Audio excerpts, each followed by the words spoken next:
Bismillahirrahmanirrahim. Assalamualaikum warahmatullahi wabarakatuh. Pada video kali ini saya akan menjelaskan mengenai macam-macam gugus fungsi senyawa organik. Gugus fungsi senyawa organik itu biasanya merupakan turunan dari senyawa hidrokarbon, di mana salah satu atom H pada senyawa hidrokarbon diganti dengan gugus yang lain. Atau gugus fungsi senyawa organik itu bisa juga dilihat dari apa? Dilihat dari adanya ikatan rangkap. Sebelumnya kita juga sempat membahas ada yang dinamakan deret homolog atau deret sepancaran. Jadi suatu gugus fungsi, suatu senyawa yang mempunyai gugus fungsi tertentu, dia mempunyai rumus umum yang bisa menentukan penyusunan deret-deret homolog dari senyawa tersebut. Deret homolog itu jadi suatu senyawa organik yang memiliki keteraturan jumlah atom-atom penyusunnya. Dilihat dari apa deret homolog itu? Deret homolog suatu senyawa itu dia biasanya mempunyai rumus umum yang sama, atau rumus umum, misalnya Cn H2n plus 2 itu adalah rumus umum untuk alkana. Nah, maka kalau C-nya 1 dilihat dari rumus umumnya, H-nya berapa, C-nya 2 H-nya berapa, C-nya 3 H-nya berapa, itu namanya deret homolog.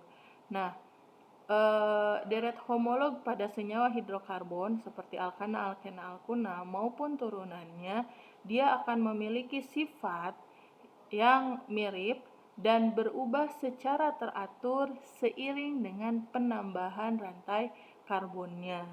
Jadi sifat-sifat dari senyawa organik yang memiliki gugus fungsi yang sama dan mempunyai deret homolog berdasarkan rumus umumnya, sifat antara senyawa yang satu, yang jumlah C-nya 1 dengan yang jumlah C-nya 2, 3, dan seterusnya, itu punya sifat yang mirip tetapi berubah secara teratur.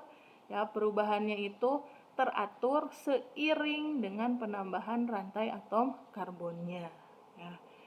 Oke, kita akan jelaskan satu persatu macam-macam gugus fungsi yang akan kalian pelajari di pertemuan-pertemuan selanjutnya. Yang pertama, untuk gugus fungsi yang pertama dan kedua ini sudah pernah kalian pelajari. Yang pertama itu adalah gugus alkena, Nah, gugus fungsi yang pertama ini adalah gugus fungsi yang mempunyai ikatan rangkap 2. Nah, ini nih gugus fungsinya. Jadi ciri-ciri alkena itu dia punya ikatan rangkap 2. Tapi alkena dia merupakan senyawa hidrokarbon. Kalau dia senyawa hidrokarbon, maka susunan unsur-unsur penyusun senyawa alkena ini hanya terdiri dari atom C dan atom H saja. Dilihat dari rumus umumnya, senyawa alkena itu rumus umumnya CnH2n. Sehingga kalau C-nya 1, H-nya ada 2. 2 dari mana? 2 kali 1. Kalau C-nya 2, berarti H-nya 4. C-nya 3, H-nya 6. Dan seterusnya. Kemudian, suatu senyawa alkena ini, dia itu bisa memiliki ikatan rangkap 2 pada salah satu ikatan antara C dengan C-nya seperti pada struktur ini. Dia itu punya ikatan rangkap 2 antara atom C dengan C-nya. Nah, jumlah ikatan rangkapnya bisa aja bukan cuma 1. Kayak ini kan ikatan rangkapnya cuma 1. Bisa aja ikatan rangkap 2-nya itu misalnya seperti ini CH rangkap 2 CH, kemudian berikatan dengan CH2, kemudian CH2 berikatan lagi dengan CH yang rangkap 2 CH, dan seterusnya. Nah, jadi bisa 2 ikatan rangkapnya, bisa 3, dan lebih banyak lagi Nah, kalau misalnya ada 2 ikatan rangkap pada suatu senyawa hidrokarbon, maka senyawanya bukan kita sebut alkena, tapi kita sebut sebagai alkadie Ya, jadi ada diakhiri dengan ena. Ena menunjukkan bahwa ikatan rangkap duanya ada 2. Kalau ikatan rangkap duanya ada 3, maka namanya alkah triena. Ya. Nah, ini contoh senyawa alkena yang ikatan rangkap duanya ada 1, yaitu senyawa propena. Nah, kemudian gugus fungsi yang kedua yang akan saya kenalkan adalah alkuna. Berbeda dengan alkena, alkuna ini adalah senyawa hidrokarbon yang memiliki ikatan rangkap 3. Nah, di mana rumus umumnya itu CnH2n-2. Jadi kalau C-nya 1 nggak mungkin ya ada alkuna yang C-nya 1, pasti C-nya itu dimulai dari 2. Kalau C-nya 2, maka H-nya itu 2 kali 2, 4, dikurangi 2. 2 berarti C2H2. Kalau C-nya 3, berarti C3H. 2 kali 3, 6. 6 dikurangi 2 itu 4. C3H4. Dan seterusnya. Ya. Deret homolog dari senyawa alkuna dilihat dari rumus umumnya seperti itu. Nah, sama halnya dengan alkena, alkuna pun bisa memiliki ikatan rangkap 3-nya itu lebih dari 1. Jadi bisa aja nanti ada alkena yang ikatan rangkap 3-nya ada 2. Kalau alkena yang ikatan rangkap 2-nya itu ada 2, disebutnya alkadiena. Kalau alkuna yang memiliki ikatan rangkap 3-nya itu ada 2, maka disebut alkadiuna. Ya, jadi dia ikatan rangkap 3-nya ada 2. Kalau ikatan rangkap 3-nya ada 3, berarti alkatriuna. Ya, dan seterusnya. Seperti itu. Nah, ini contoh senyawanya, ada senyawa propuna. Kemudian, gugus fungsi yang ketiga adalah gugus fungsi haloalkana atau alkil halida yang akan nanti kita pelajari di pertemuan selanjutnya, ya, yaitu gugus fungsi haloalkana atau alkil halida. Nah, apa bedanya dengan gugus fungsi hidrokarbon yang hanya tersusun dari atom C dan H? Nah, gugus fungsi haloalkana atau alkil halida ini juga merupakan turunan dari senyawa hidrokarbon, ya.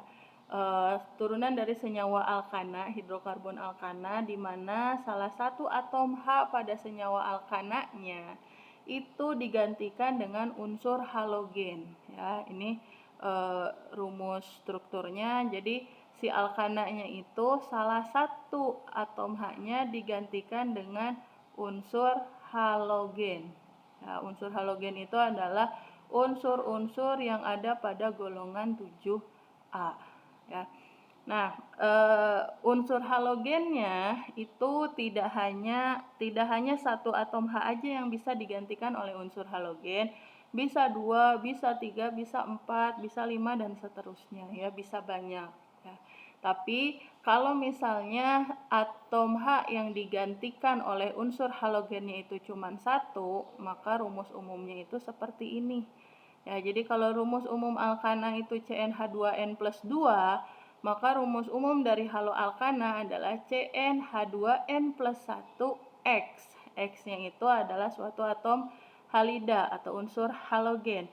Ya, unsur halogen itu mulai dari F, Cl, Br, I. Ya, jadi senyawa haloalkana atau alkil halida ini nanti salah satu atom H-nya digantikan dengan unsur-unsur golongan 7A. Contohnya apa? Contohnya di sini kita ada senyawa haloalkana dengan 3 buah atom C, ya, di mana salah satu H pada gugus hidrokarbonnya nih, ya. Tadinya kan ini ujungnya itu CH3 ya kalau dia hidrokarbon. Kalau dia propana, karena dia digantikan salah satu H-nya dengan Cl, maka namanya bukan propana lagi tetapi menjadi kloropropana. Dan senyawa ini, ya, kita sebut mengandung gugus fungsi haloalkana atau alkil halida. Ya, jadi nama lain haloalkana itu adalah alkil halida. Selanjutnya, gugus fungsi yang ketiga adalah alkohol atau alkanol. Ya, apa bedanya dengan haloalkana atau alkil halida? Jadi pada gugus alkohol ini, ya, dia memiliki gugus OH ya seperti pada gambar ini. Jadi di senyawanya itu ada gugus OH. Salah satu atom H pada senyawa alkana kalau digantikan dengan gugus OH ya, maka senyawa tersebut kita sebut sebagai alkohol. Nah, nama lain dari alkohol itu adalah alkanol. Ya. Nah, si OH ini nantinya terikat pada suatu rantai alkil. Apa itu rantai alkil? Rantai alkil itu adalah alkana yang kehilangan satu hidrogen. Nah, hidrogennya ini yang si alkil ini kan kehilangan satu hidrogen. Nah, hidrogennya ini kalau digantikan dengan gugus OH, maka kita sebut sebagai senyawa alkohol ya. Rumus umumnya seperti ini ya, CnH2n plus 2O. Nah, ini adalah contoh senyawa organik dengan 3 rantai karbon yang salah satu H-nya diganti dengan gugus OH. Nah, ini adalah senyawa propanol ya. Nah, ini kalau ada gugus OH-nya berarti dia adalah senyawa yang mempunyai gugus alkohol. Nah, kemudian selanjutnya ada gugus fungsi yang mirip seperti alkohol, dia punya rumus umum yang sama dengan alkohol tetapi gugus fungsi berbeda yang disebut sebagai ether ya. Jadi kalau alkohol, alkil berikatan dengan OH, ya ini kita sebut alkohol. Nah, kalau ether, alkil berikatan dengan O. Nah, kalau dia jadi alkohol, O-nya ngikat lagi H. Nah, kalau dia jadi ether, H-nya itu, si O-nya ini, jadi yang satu ngikat alkil, yang satunya lagi juga ngikat alkil lagi. Ya, ini adalah ether. Ya, jadi berbeda dengan alkohol. Kalau alkohol O-nya itu yang satu ngikat karbon dari alkil, yang satu ngikat H. Kemudian kalau ether, O-nya itu yang satu ngikat C dari alkil, yang satunya lagi juga ngikat C dari alkil yang lain. Jadi O-nya ini diapit sebelah kiri dan kanannya ini oleh rantai alkil. Nah, rantai alkil yang di kiri dan di kanan bisa sama, R-nya bisa sama, bisa juga berbeda. Ya, bisa juga beda. Nah, lihat, rumus umumnya si ether ini sama dengan rumus umum alkohol. Nah, kemudian ini contohnya.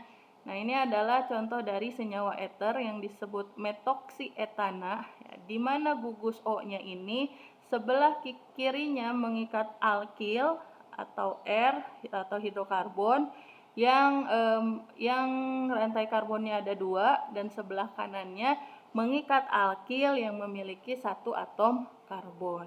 Nah, ini untuk ether. Nah, nama lain dari ether adalah alkoksi alkana. Nama lain ini nanti dilihat, nama lain dari senyawa organik ini dilihat dari penamaannya ya. Kalian akan lebih paham tentang penamaan nanti setelah kita membahas satu persatu dari jenis-jenis gugus fungsi ini. Nah, selanjutnya gugus yang ketiga, yang ke berapa ini? 1, 2, 3, 4, 5. Yang keenam adalah aldehid atau alkanal ya. Aldehid atau nama lain dari aldehid ini adalah alkanal. Nah, berbeda dengan alkohol dan ether, gugus fungsi aldehid ini dia mempunyai gugus CHO ya. C berikatan dengan H dan si C berikatan rangkap 2 dengan O.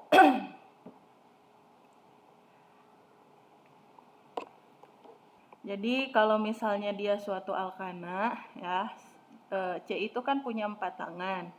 Nah, kalau dia membentuk gugus aldehid, si C yang punya 4 tangan ini satunya ngikat C pada rantai alkil, kemudian dua tangannya dipakai berikatan dengan O, membentuk ikatan rangkap 2 dengan O, kemudian satunya lagi dipakai ngikat H. Jadi total 4 tangan si karbon ini pada gugus aldehid, satu ngikat C pada alkil, satu ngikat mengikat H, kemudian yang duanya lagi mengikat O. Nah, bentuk gugus fungsi ini disebut, jadi kalau ada senyawa yang punya gugus fungsi ini, maka senyawa tersebut merupakan senyawa aldehid. Nah, senyawa aldehid ini rumus umumnya adalah CnH2nO. Ya. Nah, ini contoh senyawa aldehid dari senyawa organik yang mempunyai 3 rantai karbon. Ya, ini contohnya. Jadi si aldehidnya ini, gugus aldehidnya ini selalu ingat ya, gugus aldehid si CHO ini selalu ada di ujung. Nah, gugus aldehidnya itu selalu ada di ujung, ya, sehingga kalau mau tahu dia aldehid atau bukan, lihat ujungnya itu ada CHO atau enggak. Ya. Nah, kemudian lihat di sini ada ikatan antara ikatan rangkap 2 antara C dengan O. Ya. Nah, kalau ada suatu senyawa yang mengandung ikatan rangkap 2 antara C dengan O, nah gugus ini disebut juga gugus karbonil. Ya. Nah, kalau ada gugus karbonil, yang satu ngikat alkil, yang satu ngikat H, maka namanya adalah senyawa aldehid. Karena bisa juga kalian temukan senyawa karbonil yang satunya ngikat alkil, yang satunya juga ngikat alkil lagi, yang disebut dengan gugus keton. Ya. Nah, ini gugus keton itu jadi mirip dengan aldehid. Bedanya kalau aldehid, gugus karbonilnya ya si C rangkap 2O-nya itu yang satu ngikat alkil, mengikat karbon pada rantai alkil, yang satunya mengikat H. Nah, bedanya dengan keton ya, kalau ini kan si aldehid. Nah, kalau keton ya, kalau aldehid yang satunya ngikat H, nah kalau keton dua-duanya sebelah kiri dan kanannya itu dia sama-sama mengikat rantai alkil ya. Jadi si C karbonilnya ini kita sebut sebagai C karbonil. Jadi C rangkap 2O itu kita sebut sebagai C karbonil. Nah, kalau dia salah satunya ngikat C pada alkil, satunya ngikat H, disebutnya aldehid. Kalau kedua-duanya mengikat alkil, maka disebutnya senyawa keton atau alkanon. Nah, dia punya rumus umum yang sama dengan aldehid. Ya, jadi keton itu punya rumus umum yang sama dengan aldehid. Nah, ini contohnya senyawa keton. Jadi kalau aldehid si karbonilnya itu selalu di ujung, kalau keton karbonilnya itu selalu di antara dua buah rantai karbon. Ya, ini contoh keton. Kemudian selanjutnya ada gugus fungsi asam karboksilat. Nah, mirip dengan aldehid dan keton ya, asam karboksilat ini dia punya gugus karbonil juga. Ya, ada karbonil juga. Nah, bedanya dengan aldehid dan keton ya, kita bandinginnya sama aldehid aja ya. Yang satu sama-sama ngikat alkil. Oke ya, si karbonilnya itu yang satu ngikat alkil. Tapi yang satunya lagi mengikat OH. Nah, kalau karbonilnya yang satu ngikat alkil, yang satu ngikat OH, maka gugus fungsi ini disebut gugus fungsi asam karboksilat atau nama lainnya asam alkanoat ya. Jadi di ujungnya itu ya, kita biasanya bilang ujungnya itu adalah COOH ya, RCOOH, C rangkap 2O dengan C yang berikatan dengan OH ya. Nah, suatu senyawa organik yang memiliki gugus fungsi COOH ini kadang ada kalanya kita sebut juga sebagai asam organik ya. Jadi dia ini kan Nama gugus fungsinya asam karboksilat. Kenapa disebut asam karboksilat? Karena memang gugus fungsi ini bersifat asam ya. Kenapa bisa bersifat asam? Nanti akan kita bahas lebih lanjut ya di sifat fisis si asam karboksilat ini. Nah, asam karboksilat ini seringkali disebut juga sebagai asam organik. Jadi asam-asam itu ada kalanya tersusun dari mineral-mineral ya, tetapi bisa juga si asam ini, bukan tersusun dari mineral, tapi tersusun dari antara hidrogen dengan ion-ion non logam ya. Tetapi bisa juga kalau si asam organik ini, asam itu bisa juga merupakan asam organik, di mana ciri-cirinya asam organik itu memiliki gugus COOH ya. Nah, rumus umumnya seperti ini, CnH2nO2. Nah, ini contohnya gugus asam karboksilat ya, yang memiliki 3 rantai karbon, namanya asam propanoat, dan gugus COOH-nya ini lihat selalu ada di ujung ya.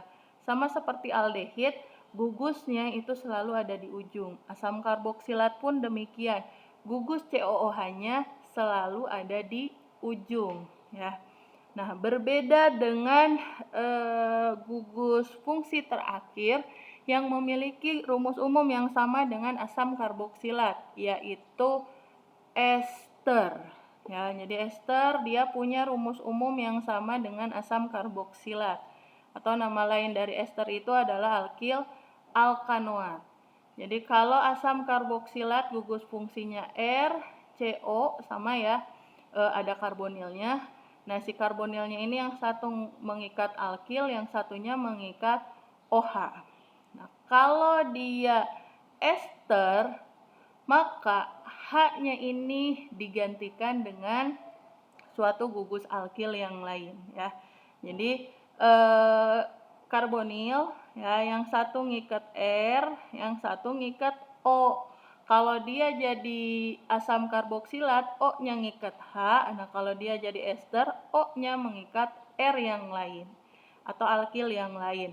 Dan alkilnya itu yang kiri sama yang kanan bisa sama, bisa juga beda ya.